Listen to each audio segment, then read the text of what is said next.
First of all நம்ம சேனலோட viewers and சப்ஸ்கிரைபர்ஸ்க்கு ஒரு வணக்கத்தை போட்டுட்டு இந்த வீடியோவில் நம்ம என்ன டிஸ்கஸ் பண்ண போகிறோன்னா ரினியூவபிள் எனர்ஜி செக்டாரில் இருக்க சுஸ்லான் எனர்ஜி ஸ்டாக் இப்போ இருக்க கண்டிஷனுக்கு வாங்கலாமா வேணாவா அப்படின்றதான் டிஸ்கஸ் பண்ண போகிறோம். பொதுவாகவே ஷேர் மார்க்கெட்டில் நம்ம இன்வெஸ்ட் பண்ண போகிறோம் அப்படின்னா கம்பெனியோட ஃபண்டமெண்டல் அனாலிசிஸை தான் ஃபஸ்ட்டு பார்ப்போம் அண்ட் டெக்னிக்கல் அனாலிசிஸை பார்ப்போம். இந்த ஃபண்டமெண்டல் அனாலிசிஸில் அந்த கம்பெனி எந்த செக்டாரை பேஸ் பண்ணி இருக்குது அப்படின்றது ரொம்ப ரொம்ப இம்பார்ட்டன்ட்.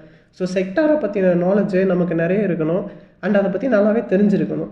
நம்ம அதை பற்றி நிறைய நியூஸ் எல்லாமே கேதர் பண்ணி வச்சுருக்கணும். நம்ம என்ன தான் ஃபண்டமெண்டல் அண்ட் டெக்னிக்கல் அனாலிசிஸ் தெரிஞ்சு இருந்தாலும் ஒரு கம்பெனியோட கம்ப்ளீட் ஹிஸ்ட்ரியையும் பார்த்தா தான் ப்ரெடிக்ஷனே உங்களால் பண்ண முடியும். மேக்ஸிமம் ஃபினான்ஷியல் அனாலிசிஸ்ட் எந்த மாதிரி எல்லாமே ப்ரெடிக்ஷன் பண்ணுறாங்கன்னா ஸ்டார்ட் டு டில் கம்பெனியோட ஹிஸ்ட்ரி அண்ட் ஃபினான்ஷியல்ஸை வச்சு தான். ஃபஸ்ட்டு நான் சுஸ்லானோட செக்டார் இன்ட்ரடக்ஷனை ரொம்ப ஷார்ட்டாக சொல்லிடுறேன்.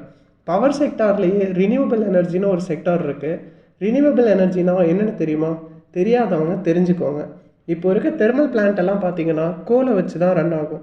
ஃபார் எக்ஸாம்பிள், கோல் இந்த உலகத்திலேயே ஃபுல்லாக தீர்ந்து போயிடுச்சுன்னு வச்சுக்கோங்களேன், என்ன பண்ண முடியும்? ஸோ இதுக்கு ஆல்டர்னேட்டிவாக தான் ரினியூவபிள் எனர்ஜி. இந்த ரினியூவபிள் எனர்ஜி எப்பயுமே நமக்கு கிடச்சிட்டே இருக்கும். Solar energy, wind energy, hydro பவர்னு இதை வச்சு பவர் ஜென்ரேஷன் பண்ணுறவங்கள தான் renewable energy companies. First renewable எனர்ஜின்னு சொன்ன உடனே எல்லாருக்குமே என்ன மைண்டில் வரும்? அதானி க்ரீன் எனர்ஜி தான் உங்களுக்கும் மைண்டில் வந்திருக்கும். பிகாஸ் அவங்களோட டார்கெட் பார்த்தீங்கன்னா 2030 45 ஜிகாவாட் வரைக்கும் பவர் ஜென்ரேஷன் பண்ணுறது தான். இப்போ கரண்ட்லி அதானி க்ரீன் பவர் எவ்வளோ ஜென்ரேட் பண்ணியிருக்காங்கன்னா 8.4 ஜிகாவாட் தான் பண்ணிட்டு இருக்காங்க. ஜென்ரலாக அதானி ஷேர்ஸ்னாலே மேலே போகும், கீழே போகும், ஜிக்ஸாக் அடிக்கும், இது எல்லாமே நம்மளுக்கு தெரிஞ்ச விஷயம்தான். அப்பார்ட் ஃப்ரம் திஸ், இப்போ கரண்ட்லி நம்ம இந்தியன் ஸ்டாக் மார்க்கெட்டில் பரவலாக எல்லாருமே பேசிகிட்டு இருக்கக்கூடிய ஒரு ஸ்டாக் சுஸ்லான் எனர்ஜின்னு உங்கள் எல்லாருக்குமே தெரிஞ்சிருக்கும். ஸோ இந்த சுஸ்லான் எனர்ஜியோட கரண்ட் சுச்சுவேஷன் அண்ட் ஃபியூச்சரில் எப்படி இருக்குன்ற ஒரு சின்ன அனாலிசிஸை இந்த வீடியோவில் பார்த்துடலாம். So let's welcome to Tamil stock market. நான் உங்கள் ஷிகா.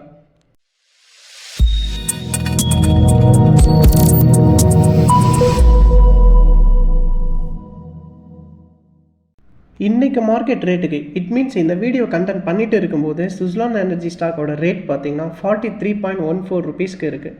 இப்போ இந்த ஸ்டாக்கோட இந்த ப்ரைஸில் ட்ரேட் ஆகுது அப்படின்னா அது ஒரு பெரிய கம்பேக் மூமெண்ட்னு தான் நான் சொல்லுவேன்.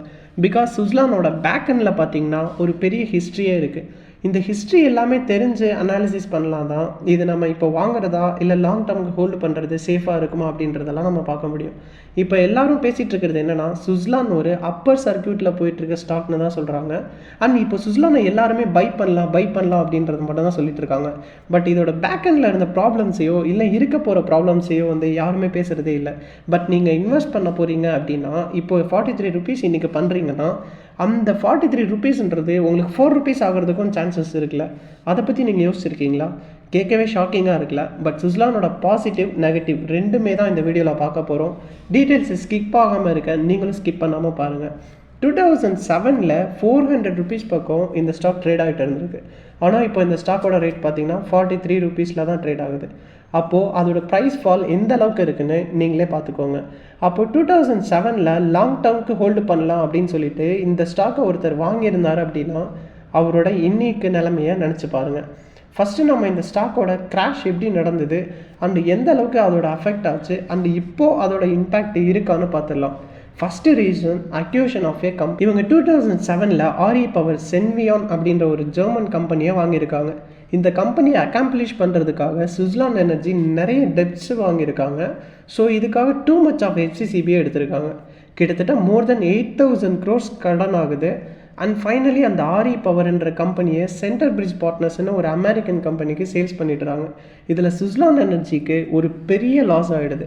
நெக்ஸ்ட்டு பார்த்தீங்கன்னா 2008 நடந்த global recession, big financial crisis பற்றி எல்லாருக்குமே தெரிஞ்சிருக்குன்னு நினைக்கிறேன். அந்த ஃபினான்ஷியல் கிரைசிஸும் ஒரு மெயின் ரீசன்.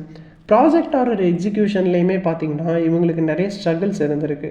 ஸோ ப்ராஜெக்ட்ஸோட டெலிவரி எல்லாமே டிலே ஆனதால் கஸ்டமரோட கம்ப்ளைண்ட்ஸும் நிறைய வர ஸ்டார்ட் ஆகிருக்கு. 2007 எடிஷன் மிஷன் எனர்ஜின்ற ஒரு கம்பெனி 150 விண்ட் டர்பைன்ஸ் இவங்ககிட்டேருந்து வாங்குறதுக்காக கான்ட்ராக்ட் போடுறாங்க.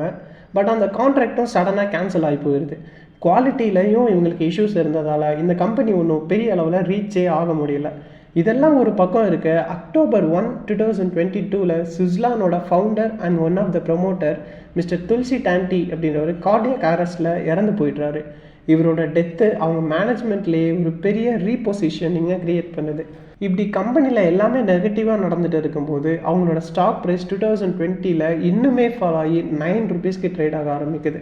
அன்றைக்கி இந்த நிலமையில் ரன் ஆகிட்டு இருந்த இந்த கம்பெனி இன்றைக்கி 44 rupeesக்கு கொஞ்சம் கொஞ்சமாக ரெக்கவர் ஆகி மேலே வந்திருக்காங்க அப்படின்னா இதை தான் நான் சொன்னேன், இது ஒரு கம்பேக் கொடுத்த கம்பெனின்னு. சுவிட்சர்லாண்டில் எதனால் கிராஷ் ஆச்சு அப்படின்றத நம்ம இப்போ கொஞ்சம் தெளிவாக புரிஞ்சிருக்கும்னு நினைக்கிறேன். இப்போ சுவிட்சர்லாண்டோட அருமை பெருமைலாம் என்னென்னு பார்ப்போம். வேர்ல்டுலேயே 17 கண்ட்ரீஸில் இவங்க பிஸ்னஸை ஆப்ரேட் பண்ணுறாங்க. இந்தியாவோட லார்ஜஸ்ட் ரினியூவபிள் எனர்ஜி ப்ரொவைடரே இவங்க தான். அண்ட் விண்ட் டர்பைன்ஸை மேனுஃபேக்சரிங் பண்ணுறது மட்டும் இல்லாமல் விண்ட் பாக்ஸ் எல்லாம் இன்ஸ்டால் பண்ணி பவர் ப்ரொடக்ஷனும் இவங்க தான் பண்ணுறாங்க. அண்ட் இவங்களோட கிளைண்ட் லிஸ்ட் எல்லாமே டாப் ரேட்டட் கம்பெனிஸாக தான் இருக்குது. எக்ஸாம்பிளுக்கு பார்த்தீங்கன்னா டாட்டா, அதானி, ஓஎன்ஜிசி, ரிலையன்ஸ் இந்த மாதிரி கிளைண்ட்ஸை தான் வச்சுருக்காங்க. நெக்ஸ்ட்டு சுஜான் எனர்ஜி என்னென்ன ஃபேக்டர்ஸ்லாம் ரைஸ் அப் ஆகிருக்காங்கன்னு பார்க்கலாம். 2022 கம்பெனியோட ஃபவுண்டர் டெத் ஆகிட்டாருன்னு சொன்னேன்ல, அதுக்கப்புறம் துல்சி டாட்னியோட பிரதர் தான் மேனேஜ்மெண்ட்டுக்கு வராரு. அந்த டைமில் ஒரு 1400 crores ரைட்ஸ் இஷ்யூஸ் அனௌன்ஸ் பண்ணுறாங்க. அது கம்ப்ளீட்டாகவே சப்ஸ்கிரைப் ஆகிடுது. அதில் கிடைக்கிற ஃபண்ட்ஸை வச்சு டெப்டெல்லாம் கிளியர் பண்ண பார்க்குறாங்க. இதுதான் சுவிட்சர்லாந்து எனர்ஜி ஸ்டாக்கு மேலே போகிறதுக்கு உண்டான ஒரு ஸ்டார்டிங் பாயிண்ட்டாக இருந்திருக்கு. நெக்ஸ்ட்டு பார்த்தீங்கன்னா ஒரு QIP qualified institutional placement announce பண்ணுறாங்க. இது ஜஸ்ட் ஒரு 6 to 7 முன்னாடி தான் நடந்தது. இந்த QIPயில் 4600 crores ஃபண்ட்ஸ் கிடச்சிருக்கு. இதையும் வச்சு அவங்க லோன்ஸை தான் அடைச்சிருக்காங்க.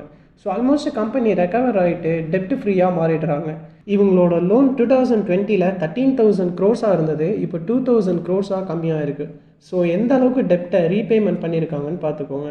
ஸோ டெப்ட் எல்லாமே குறையிறப்போ கம்பெனியோட ப்ராஃபிட்டபிலிட்டின்றது ரொம்பவே இன்க்ரீஸ் ஆகும்.